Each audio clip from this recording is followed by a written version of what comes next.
But this scene in particular, it's just so damn cathartic that you can't help but cry at the strong rush of emotion that takes hold of you. Let's be honest, the Godzilla franchise doesn't inspire that much range in terms of emotion. Like, you could probably count on one hand the feelings that this franchise generates in people. Excitement? I mean, there's giant monsters destroying crap, so that's cool. If you're watching the Showa entries, then laughter's definitely up there. If you're watching some of the more serious ones, like, you know, the original or GMK, you know, reflection, I don't know, maybe you guys could come up with more, but you get the point. And don't get me wrong, this isn't a diss or a point against the big dude, because the limited emotions these films actually do inspire are done so damn well. That's why I'm a fan of Godzilla after all. I mean, I enjoy Godzilla. I love Godzilla. I worship Godzilla. I destroyed my marriage for Godzilla. I would die for Godzilla. Whatever you may feel about this movie franchise, crying is definitely one of the last reactions you'd expect to have while watching one of these films. With maybe a few exceptions like Godzilla vs. Destroyer, for example. But I'm not even talking about that. Enough beating around the bush. I'm talking about the Heisei Godzilla vs. Mothra movie from 1992. A movie that, while received well critically speaking, is generally regarded as one of the more forgettable so-so entries in the Heisei series, at least in the Big G community. However, I couldn't disagree more. For me, it's a definite top 5, to the point where, as the title would suggest, it made tears jerk off my face. Hopefully by the end of this video, you will have seen the light. I'm hoping you'll understand why it made me tear up, and maybe you'll even agree with my praise of this spectacular piece of cinema. Or you'll be convinced that I'm the world's biggest pussy. Either way, let's get straight into it. There's 3 boxes you have to tick in order to make a good kaiju film. Obviously, you gotta have some glorious monster action, whether it be suit or CG. Add some compelling characters and you're getting there.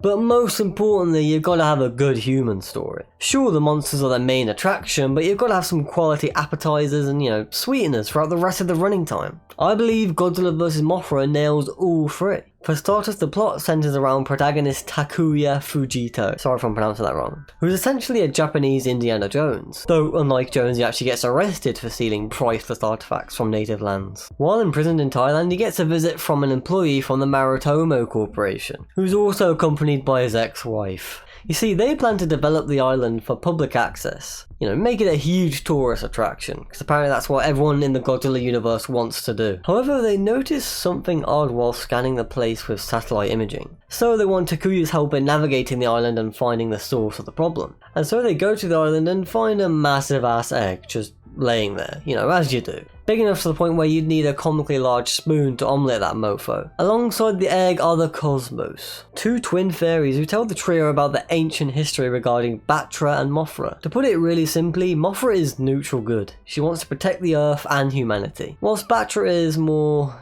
lawful neutral, wants to protect the Earth but sees humanity as a threat that needs to be wiped out. And of course, naturally the two start beefing. It turns out that what they've actually found is a Mothra egg. On top of that, due to a recent meteor impact, Batra has been awakened from his stasis, but he ain't the only one.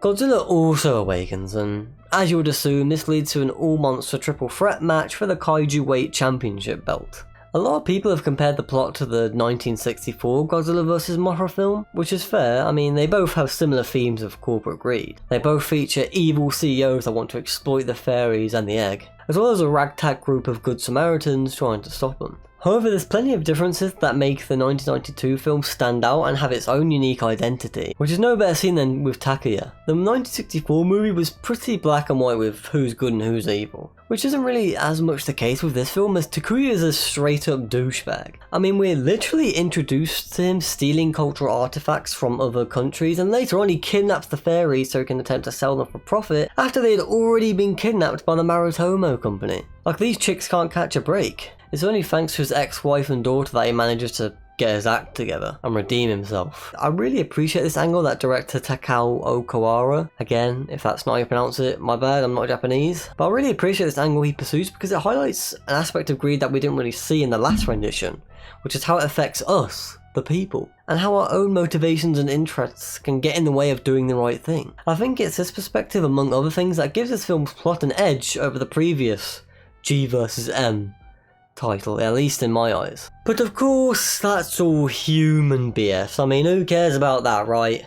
What about the meat? What about the kaiju, the main event? Well, Thankfully, they are just as awesome. Heisei Godzilla is... Heisei Godzilla. His design is legendary no matter which entry you're watching. This movie features a different suit than the prior film, but it's pretty hard to tell the difference up front. Despite it being a Godzilla movie, the highlight is definitely the dynamic between Mothra and Batra. Mothra has always been about defending the Earth. I mean, her powers are used to disable other kaiju, not outright kill them. That's why Batra works, because he's the other side of the same coin. A protector of the Earth that is actually armed to the teeth, recognising a danger that might not be immediate but definitely has the potential to pose more than a threat to the safety of Earth. But ultimately, both him and Mothra have the same objective, leading them to join forces to combat Godzilla in the climax. The pair of them also represent the duality of nature itself, Mothra being analogous to beautiful rural landscapes and events like tropical rainforests and aurora borealis, whereas Batra is more like a hurricane or an earthquake. Call me pretentious, but I think it's very fitting considering they're spirits of the earth. It's honestly criminal that we have not seen Batra return as a sort of like anti-hero kaiju in any other film. Its design is a total dark mirror to Mothra. Spiky, black, and deadly looking, but still retaining the beauty associated with our favourite moth, what with those striking patterns decorating him all over. Speaking of beauty, this brings me to the scene that actually made me tear up. The building that broke the kaiju's back, if you will. You see, Mothra takes quite a beating throughout the movie in her larvae form, which eventually forces her to enter a cocoon-like state, undergoing the metamorphosis to become the Mothra we all know and love. It sounds simple at face value, but this is one of the best scenes in a kaiju movie, period. Once Mothra begins to emerge, there is zero cutaway to other ongoing occurrences, allowing us to be fully immersed in this breathtaking event. I say breathtaking because all the other factors come together to make this transformation so memorable. Seeing Mothra's absolutely gorgeous design emerge alongside shots of the protagonists and various other onlookers staring in awe is just such a sight to behold, especially considering the fact that some of these humans were attacking her moments ago. They're so mesmerised by what's happening that it's like they forgot all about Mothra being a monster at all. Add on top of that the awe-inspiring duet sung by the fairies, and you have yourself a scene that perfectly encapsulates what Mothra is all about. This scene sold me on Mothra as a kaiju, because she's the most abnormal of them all. Often featured alongside dinosaurs, dragons, and demonic gods of destruction, she sticks out like a sore thumb. Mothra is the weirdest monster because she's not a monster at all, which is what I think makes her appealing to so many. And look, I sat through some real tearjerkers unfazed, man. Like, I was Stonehenge throughout Titanic. I was practically an Easter Island head while watching Schindler's List. But this scene in particular, it's just so damn cathartic that you can't help but cry at the strong rush of emotion that takes hold of you. Seldom has any movie made me feel like this. This is a must-see Godzilla film, not for Godzilla, but for his unusual but beautiful protege. With that being said, that's about all I have to say about Godzilla vs. Mothra. Like if you liked, dislike if you disliked, subscribe for more quality content, and I'll see you guys next time.